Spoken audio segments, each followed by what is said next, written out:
Voilà, Morav Parashat Vayechi.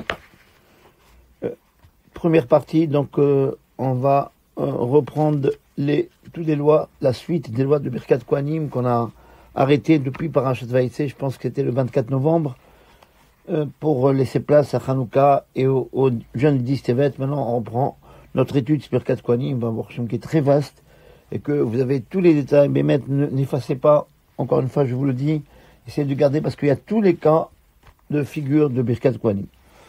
Alors, un officiant qui a oublié de dire Ya'ale ve'avo le jour de Rosh Chodesh, ou bien Chol HaMoed, et personne n'a relevé. C'est un peu étonnant parce que chez nous, Baruch Hashem, il y a plus de chouchettes que de poulets, tout le monde relève, tout le monde corrige les rabbins, etc. Donc là, imaginons, c'est un cas qui peut arriver. Et donc, il a oublié de dire Ya'ale ve'avo. Et personne n'a relevé, ou bien le jour de Chol HaMoed, ou Rosh Chodesh, ou Chol HaMoed, et il s'est rappelé qu'après Sim Shalom. Donc ça veut dire qu'on a fait dans la première Amida le Birkat Kohanim. Et une fois, on s'est rappelé qu'après que les Kohanim, déjà ils ont fait Birkat Kohanim, que d'après l'Halacha, d'après la loi, celui qui a oublié de dire Ya'ale ve'avo à Rosh Chodesh, à Shachit ou à Mincha, ou bien Chol HaMoed, c'est toutes les tfilotes. Si on a oublié Ya'ale ve'avo, on doit refaire. Donc, et il doit reprendre, s'il n'a pas terminé la Mida, il doit reprendre à la bracha de Retse, ok, et dire Ya'ale ve'avo. Alors le problème, c'est est-ce que quand il reprend à partir de Retse, puisqu'on n'a pas fait Birkat Kohanim, on s'est rappelé, on a fait Birkat Kohanim, on s'est rappelé après Sim Shalom. Donc d'après la halakha, si on n'a pas fait les 3 pas en arrière, le jour de Rosh Chodesh, à Shachit et à Mincha, et les 3 tfilotes à Arvit, on doit reprendre depuis Retse. Alors, donc, ou bien s'il a terminé toute l'Amida, il doit reprendre toute l'Amida. Alors, problème, est-ce qu'il doit refaire Birkat Kohanim ou non? Alors, il y a 2 avis. Il y a un premier avis qui dit qu'il doit refaire, et d'autres disent que non. Halakha, comment on fait? Eh bien, on ne refait pas, parce que comme il y a une machloket, comme il y a une discussion, alors là on dit, ça fait que quand il y a un doute de bracha, on ne fait pas, donc on ne fait pas Birkat Kohanim, on ne refait pas Birkat Kohanim. S'il y a des goïms à la synagogue au moment de Birkat Kohanim, et que c'est impossible, c'est pas poli de les faire sortir dehors, parce que ils vont nous dire, mais pourquoi? Mishum Eva, ils vont nous détester. Alors, certains ont l'habitude de s'empêcher à ce moment-là de faire Birkat Kohanim.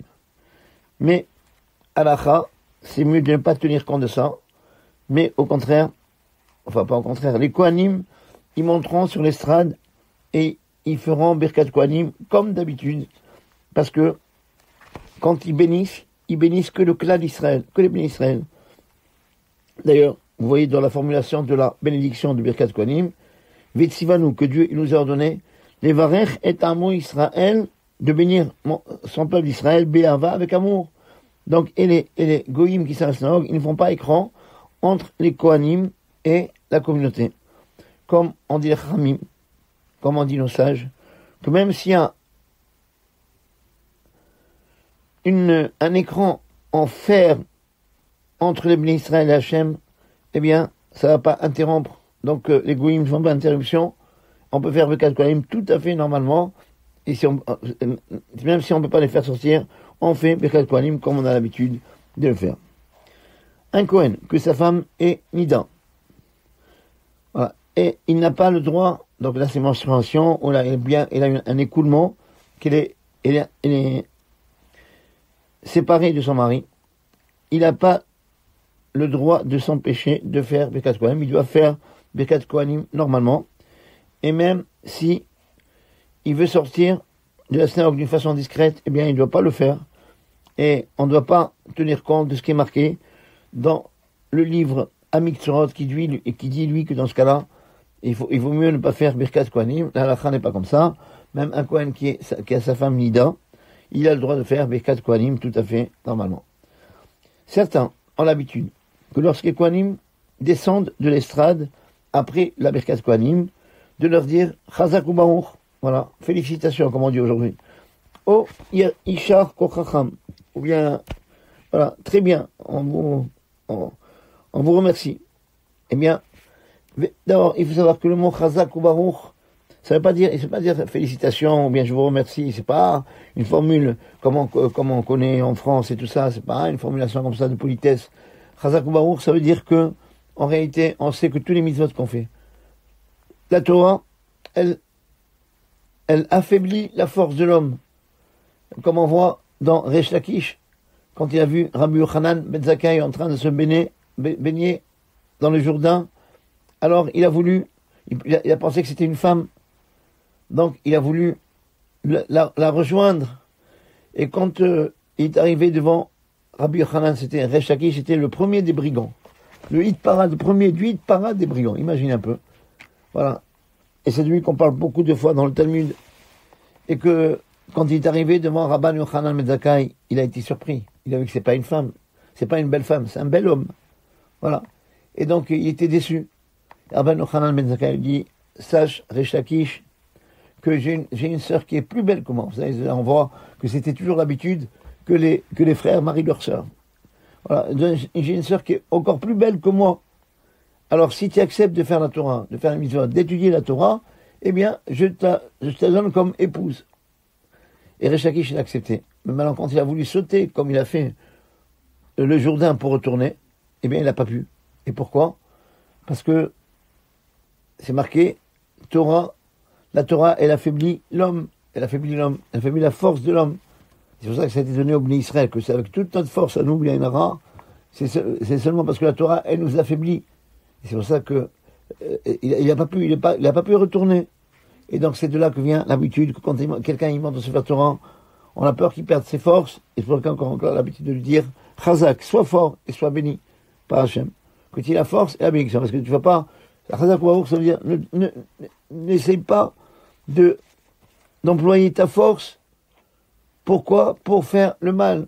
Parce que quand on a de la force, alors on peut arriver à un principe qui dit Kol de Alim Gavar, celui qui est le plus fort, c'est lui qui gagne. Alors voilà, on lui dit, voilà, sois chazak, sois fort, que tu ne sois pas affaibli par la Torah que tu viens de monter, ou bien une mitzvah que tu as faite, et soit aussi, il faut avoir la force et la bracha. C'est ça, chazak baour. Donc, je reviens sur la bracha. Donc, il est certain que les Kohanim, quand ils montent faire la bracha, après Birkat Kohanim, on leur dit, chazak ou baour. Ils ont sur qui s'appuyer. Bien qu'on peut dire on n'a pas félicité les Kohanim. Les Kohanim, ils ont fait leur devoir. C'est une mitzvah de la Torah qu'ils ont fait. Bien que les Kohanim, ils sont obligés d'après la Torah de faire Birkat Kohanim, de toute façon, comme ils pouvaient s'esquiver et ne pas de leur obligation et sortir à l'extérieur, parce que s'ils sortent à l'extérieur, si personne demande aux Kohanim de faire la bracha, ils n'ont pas obligation de faire la bénédiction. C'est pourquoi, comme ils auraient pu sortir et ne pas bénir, eh bien le fait qu'ils ont béni les Bnei Israël, ça veut dire qu'ils l'ont fait avec plaisir, et donc on peut leur dire Chazak ou Baruch, soyez forts et soyez bénis.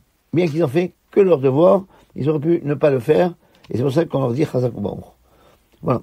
Celui qui fait la Amida, il est en pleine Amida, et qui écoute la Birkat Kohanim d'un minyan qui est à côté. Pas de ce minyan à lui, c'est pas là au prix, mais à côté. Par exemple, on a un exemple. Quelqu'un qui prie au côté de la Maharavi. Au côté de la Maharavi, il y a plusieurs minyanim qui sont collés l'un à l'autre. Eh bien, mon minyan, on est en plein office, et là, à côté, ils font Birkat Kohanim. Est-ce que j'ai l'obligation de m'arrêter pour écouter Birkat Kohanim? Halakha, il n'y a pas d'obligation de s'interrompre pour écouter Birkat Kohanim. Et même entre une bracha, entre deux bénédictions, par exemple, on a terminé la bracha de Atakadosh. On a dit Aïe la Kadosh. On n'a pas entamé Atachonen. Et même dans ce cas-là, on n'est pas obligé de s'arrêter pour écouter Birkat Kohanim. De toute façon, si il a voulu s'arrêter entre une bracha et entre deux bénédictions, d'écouter et la Birkat Kohanim, il a le droit de le faire, et c'est pas considéré le fait de s'arrêter comme ça, c'est pas considéré comme une interruption. Par contre, si quelqu'un, il est dans la prière, en plein milieu de Kriyat Shema et ses bénédictions. Voilà, les bénédictions, c'est-à-dire, c'est la bracha de Yotzer, or, jusqu'à l'Amida. Donc celui qui se trouve en plein milieu de Kriyat Shema et de ses bénédictions, et à plus forte raison, quelqu'un il se trouve dans un endroit, c'est-à-dire dans un endroit où on n'a pas le droit de s'interrompre, comme par exemple une personne qui se trouve entre Baruch She'amar et Ishtabach. Voilà, c'est de la page, on va dire, Baruch She'amar jusqu'à Ishtabach, c'est pour que vous comprenez, vous pouvez voir dans votre livre, on se trouve de la page 43 à 52, ça c'est Baruch She'amar, et l'Amida, enfin, les Kriyat Shema et ses bénédictions, vous allez voir dans votre livre Patach Eliyahu, je parle de la pagination du livre Patach Eliyahu, c'est à partir de la page 53 jusqu'à, je pense, la page 59. Voilà. Si on se trouve à cet endroit-là,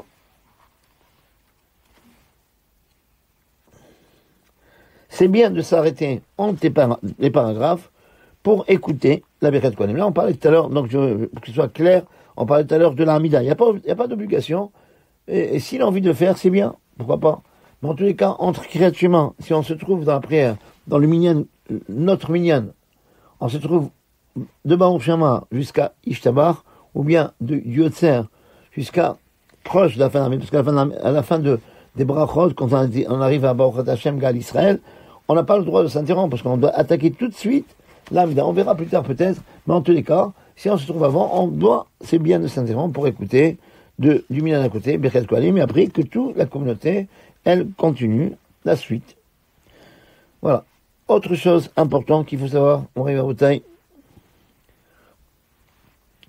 Le Shaliach Tzibur, celui qui fait l'office, il n'a pas le droit de répondre Amen après Birkat Kohanim. Ça veut dire que ce soit, vous savez, que le Kohen, quand il bénit, il fait une bénédiction. Quand il bénit Israël, il fait une bénédiction avant. Il dit, Asher Kidishan Obgidushato chez Aaron, que je traduis la bénédiction des Kohanim, qui nous a sanctifié par la Kedusha, la sainteté de Aaron, Vetzivanu, il nous a ordonné, Nevarech et Amo Israël, de bénir les enfants d'Israël, Be'ava, avec amour. Voilà. Donc, et après, nous, on a l'habitude de répondre Amen. Mais attention, le Chazan, celui qui fait l'office, il n'a pas le droit de répondre Amen pour ne pas qu'il se trompe dans les versets de Birkat Kohanim. Il y a beaucoup de mots qui sont pareils. Donc, il n'a pas le droit et quand quelqu'un, il se trompe, surtout qu'il est porteur de la bénédiction, parce que faut savoir que le Chazan, l'officiant, c'est lui qui dit les mots au Kohanim avant, eh bien, s'il se trompe de mots, c'est pas un bon signe pour l'Israël. Quand on se trompe de bracha, on connaît l'histoire d'un rave qui est marqué dans Brachot, que il bénissait un malade, et il disait après, celui-là il va vivre, celui-là il va mourir. Alors on dit, mais comment tu es navi, tu es prophète, mais comment tu sais? Il a dit comme ça, il a donné cette réponse, Lo naviani, je ne suis pas un prophète, Velo ben navi, je ne suis pas un fils de prophète, mais si je vois que les mots ils sont limpides, je ne me trompe pas, ça veut dire que c'est un signe du ciel qui vient de me dire que celui-là il va vivre, et si je me trompe, ou les mots ils sortent pas facilement, je sais qu'il va mourir. Pour vous dire combien c'est important, quand on va faire une bracha, de bien préparer, que les brachot, ils soient limpides. Il faut pas réfléchir après la bracha. Il faut toujours que ce soit, qu'est-ce qu'on doit faire? Surtout, moi, je dis un petit exemple, pour que vous compreniez. Voilà, il y a beaucoup de gens, quand on fait, par exemple, le Homer. On compte le Homer. Alors, qu'est-ce qu'ils font, la plupart du temps? Ils lisent, ils font la bracha, Asher Kideshanu Bemitzvotanu, Bemitzvotav Vetsivanu, Al Sefirat Homer. Et après, ils cherchent le compte. Ils font une petite interruption entre la bracha et la supputation, ou le compte, c'est plus facile pour les Tunisiens, c'est plus facile de dire compte. Le compte du Homer. Voilà. Donc ils font un arrêt, et après ils cherchent où suis-je? Quel jour je dois dire? C'est pas bien. Il faut préparer ça avant. Voilà, pour pouvoir, juste après la bracha, avoir le doigt déjà sur le chiffre qu'on va compter, et après compter directement pour ne pas qu'il y ait un efsek, il n'y a pas d'interruption. Voilà. Donc, alors c'est pour ça que le Hazan, il n'a pas le droit de répondre Amen, mais ni dans Birkat Kohanim, ni comme on a l'habitude de faire, dans chaque pasouk, dans chaque verset de Birkat Kohanim, quand on fait le premier verset, on a l'habitude de Va'echa Hashem ve'ishmerecha. Premier verset. Tout le monde répond Amen. Ya'er Hashem palavelecha v'chuneka. Deuxième verset de Birkat Kohanim. On répond Amen à chaque verset. On répond Amen à la bracha, à la bénédiction. Et après chaque verset des Kohanim, on répond Amen. Lui, il n'a pas le droit. Un particulier, il doit répondre. Mais par contre, l'officiant, il n'a pas le droit de répondre à Birkat Kohanim. Par contre, j'ai dit, un particulier, il répond, et même dans le cas où, par exemple, quelqu'un, il est arrivé en retard, et que, pour prier avec Minyan, je répète encore une fois, c'est important de savoir, une prière avec Minyan, c'est pas que j'ai prié avec 10 personnes. Il faut, le plus important, c'est faire la Hamida avec tout le monde. Quand on a la Hamida, on peut faire tout avec tout le monde. On peut prier pendant 4 heures avec tout le monde. Mais si pendant la Hamida, on fait pas la Hamida avec la communauté, eh bien, c'est pas considéré comme une prière avec Minyan. C'est pour ça que dans certains cas, si quelqu'un arrive en retard, pour arriver à la Hamida, pour faire la Hamida avec la communauté, il y a des choses qu'il a le droit de sauter pour prier, pour faire la Hamida avec la communauté. Même à Mincha, par exemple, quand on a Mincha, on arrive et on arrive en retard, et la communauté, il va commencer la Hamida, c'est bien de faire la Hamida avec eux, ou la Hamida, pour que ce soit une prière avec Minyan, ou bien la Hamida, ou bien quand le Chazan, quand l'officiant, il répète la Hamida, eh bien, on répète avec lui, le fait de faire avec lui la Hamida, comme lui, il représente toute l'assemblée, c'est comme si toute l'assemblée faisait la Hamida, et c'est comme ça que si on fait avec lui la Hamida, eh bien, c'est considéré aussi comme, c'est ce qu'on appelle Tfilah Minyan, ou avec la communauté, ou bien compris en même temps que le Chazan. Mais attention, quand on prie avec le même temps que le Chazan, pour que ça, une prière avec Minyan, c'est pas seulement commencer, après aller plus loin, non, il faut que à chaque bracha, quand on termine à chaque bracha, chaque bénédiction de la tfila, il faut qu'on termine aussi avec le Chazan. Par exemple, on ne doit pas aller plus vite. Quand il arrive Baruch Ata Hashem Magen Avraham, c'est la première bénédiction de la Mida, on doit arriver avec lui à Baruch Ata Hashem Magen Avraham, Baruch Ata Hashem Mechaya Metim, deuxième bénédiction de la Mida, on doit dire avec lui toutes les brachot jusqu'à la fin. Et donc, quand il fait Birkat Kohanim, nous, le particulier qui fait la Hamida avec l'officiant, il s'arrête et il écoute Birkat Kohanim. Lui, par contre, il doit répondre. Parce qu'il n'y a pas un problème de se troubler. C'est pas lui qui est en train de dicter Kohanim qu'est-ce qu'ils doivent dire.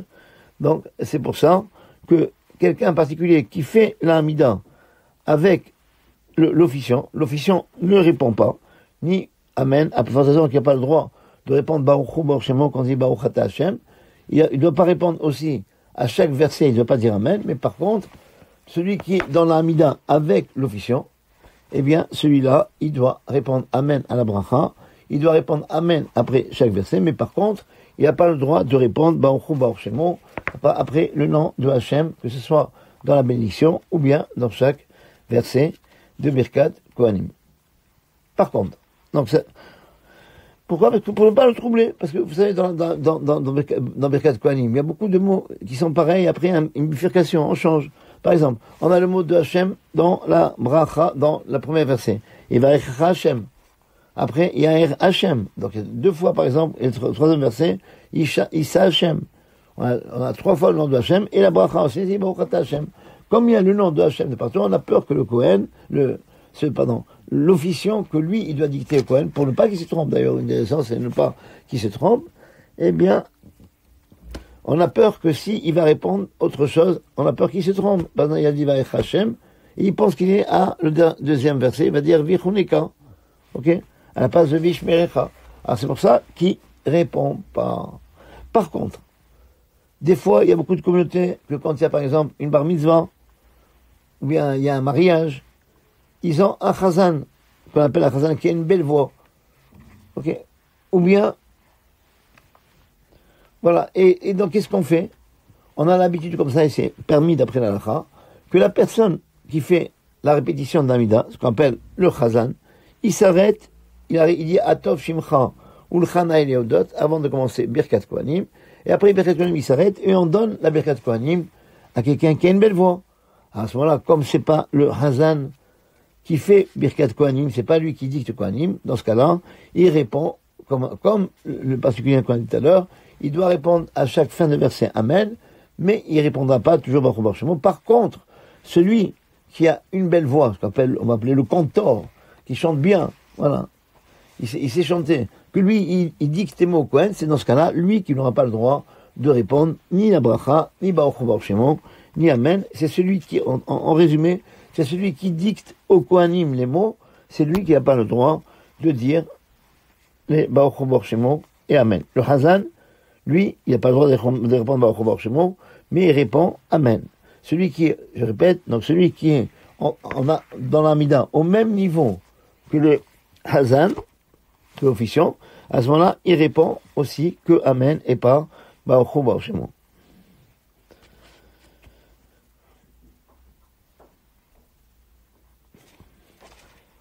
Un Kohen n'a pas le droit de rajouter de sa tête plus que les 3 versets de Birkat Kohanim. Khamim, la Torah nous dit, voilà, c'est ça la vraie bracha à quelqu'un.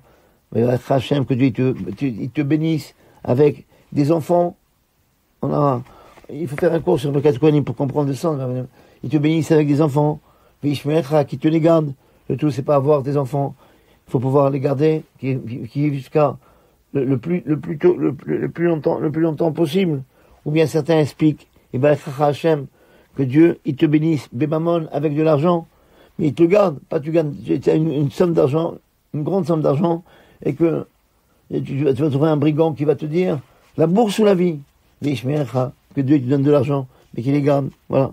Donc, les brachot qu'Hachem, il a donné dans ce Birkat Kohanim, c'est ça l'essentiel. C'est ça, celui qui a ça, celui qui a toutes ces choses-là qu'on demande dans Birkat Kohanim, il a tout. Pas besoin de demander. Des fois, quand quelqu'un, il a plus qu'il faut, eh bien, c'est au contraire. C'est pas une vie de bonheur, c'est une vie de malheur. Comme on dit, quand Dieu il a créé le monde, il a marqué le 6e jour, Vayar Hashem, et kol asher asa, Dieu il a vu tout ce qu'il a créé, Veine tov meod, et c'était très bien. Très bien, Khamim dit, c'est la création du Yetzirah. Yetzirah, c'est toujours, pour ne pas nous laisser faire des mitzvot, dit, fais ça, et fais bien, et sois perfectionniste, c'est bien. Des fois, on est tellement perfectionniste que, après, on fait plus. Rav Meir Mazouz, que Dieu lui donne une bonne santé, il disait, regardez, nous, on fait le Chok Israël. Les Sfaradim, on a l'habitude de faire le Chok Israël. Après l'office, on fait une étude de la Torah où il y a une petite, comme ça s'appelle chez nous, on va dire comme ça, une petite kémia. On a la Torah, on a les Nevim, les Ketuvim. C'est un livre spécial que chaque jour, il y a, que je conseille, si vous avez un peu de temps, ça prend un quart d'heure, 20 minutes, mais vous avez tous les parties de la Torah représentées. On a la Torah, on a les Nevim, les prophètes, un morceau de Nevim, un morceau de Ketuvim, les hagiographes, la 3e partie de la Bible, de la Torah orale. Après, on a la Mishnah, après, on a la Gemara, après, on a le Zohar, après, on a l'Alacha, la loi, et après, on a Moussar, la moralité. On a toutes les parties de la Torah. On fait beaucoup, des gens bien, ils font ça tous les jours. Ils disaient que les Ashkenazim, eux aussi, ils avaient l'habitude de faire le Chok Israël. D'ailleurs, en parenthèse, vous voyez que la Haftara qui est marquée dans Chok Israël, pour par exemple, pas châtiment, vous allez voir que l'Haftara, c'est l'Haftara Ashkenaz et pas notre Haftara qu'on a l'habitude. Voilà. Et c'est le Chida qui a organisé tout ça pour que chaque jour, avant de partir au travail, on part avec toutes les parties de la Torah.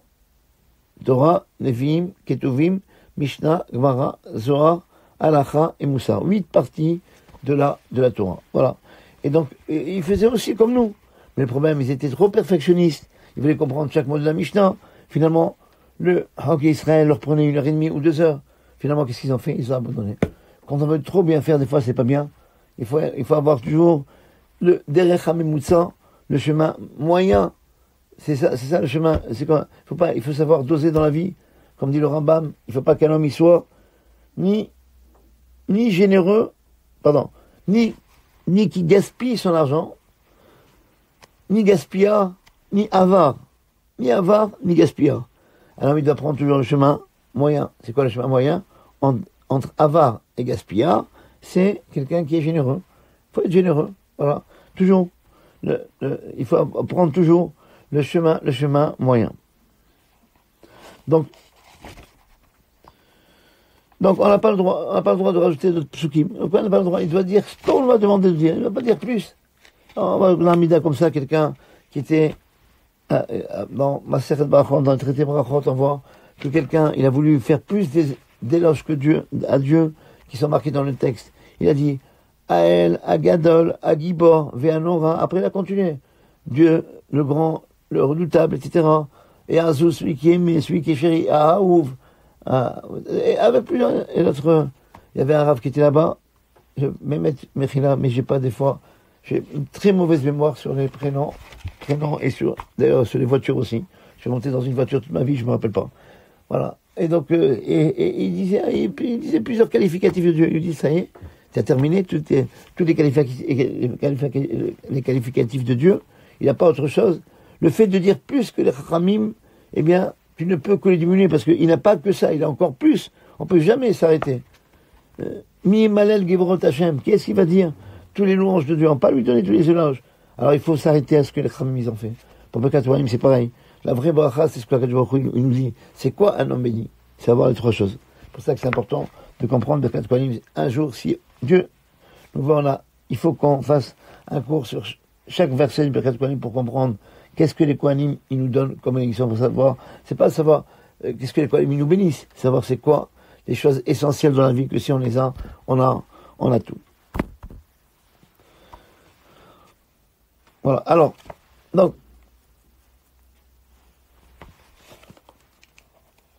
Après Birkat Kohanim, le Chazan, l'officiant, il commence Sim Shalom.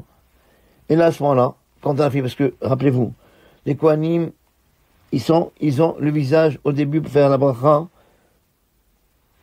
face au Echal. Après, ils se retournent, pendant tous les 3 versets, ils ont le visage face au peuple. Et quand ils terminent à Birkat Kohanim, Ve'asem Lecha Shalom, quand le Chazan, l'officiant, il dit Sim Shalom, alors les Kohanim, ils retournent leur visage devant, encore une fois, ils reviennent vers le Echal, le visage sur l'armoire du Sefer Torah, et ils disent la phrase suivante, Ribon Haolamim, toi qui es le maître des mondes, si nous, on a fait, Mash et Gazar Ta'alinu, on a fait tout ce que tu nous as demandé. Toi aussi fais ce que tu nous as promis. Ashkifa Mimion Kotura, essaye de voir de la demeure sainte, Uvarech et béni, et Mecha Israël, ton peuple Israël. Voilà. Il dit ce verset pendant que le Chazan, il dit Sim Shalom. Et donc, il faut savoir que les Kohanim n'ont pas le droit de se retourner jusqu'à ce que le Shaner Sibour, les Kohanim, n'ont pas le droit de se retourner face au Echal avant que le Chazan commence la bénédiction de Sim Shalom. Et ils n'ont pas le droit de fermer leurs mains jusqu'au moment où ils se retournent. Tant qu'ils sont devant la communauté, ils doivent avoir dans leurs doigts 5 espaces et ils doivent rester comme ça. Ils n'ont pas le droit de partir jusqu'à que le Shader Sibour dise Sim Shalom, termine la bracha de Sim Shalom, et que la communauté elle répond Amen, et on essaye de faire durer cette phrase-là, que le Kohanim dit jusqu'à la fin de la Hamida, jusqu'à ce que le Chazan il dit Amevarech et Am Israël Bashalom Amen, comme ça, quand il va répondre Amen, il va répondre sur les souhaits des Kohanim et aussi sur la bracha que le Chazan il fait. Lorsqu'il n'y a pas de Kohanim, on va pas sauter, on saute pas Birkat Kohanim, on passe pas directement à Sim Shalom. Alors, on a un texte qui dit Elokeinu ve'Elohei avotenu, toi, notre Dieu et le Dieu de nos pères, Barachinu b'beracha, bénis-nous avec cette bénédiction, et que même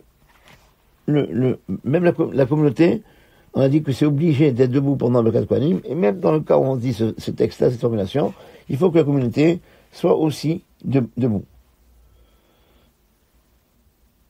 Et autre chose, ça il faut savoir, il y a beaucoup de communautés qui se trompent, il faut savoir que quand le Kohen il bénit, à chaque phrase on répond Amen. Mais par contre, quand il n'y a pas de Kohanim et que le Shader Sibour, c'est lui qui dit Elokeinu ve'Elohei avotenu, alors à chaque verset, la bracha, il n'y a pas de bracha puisqu'il n'y a pas de Kohen, mais à chaque fin de verset, on ne dit pas Amen, mais on dit Ken Yiratzon, que ce soit la volonté. On dit Amen que quand c'est les Kohanim qui bénissent. Mais si c'est le Hazan qui fait, eh bien, on répond seulement Ken Yiratzon après chaque verset qui est dans Birkat Kohanim, que l'officiant y fait, et on n'a pas le droit de répondre Amen. Toujours, dans chaque verset, on doit répondre Amen que si c'est les Kohanim qui bénissent. Voilà, on arrête là pour aujourd'hui. On prendra Bat Hashem tous les lois du Birkat Kohanim la semaine prochaine. Parashat Shemot. Voilà.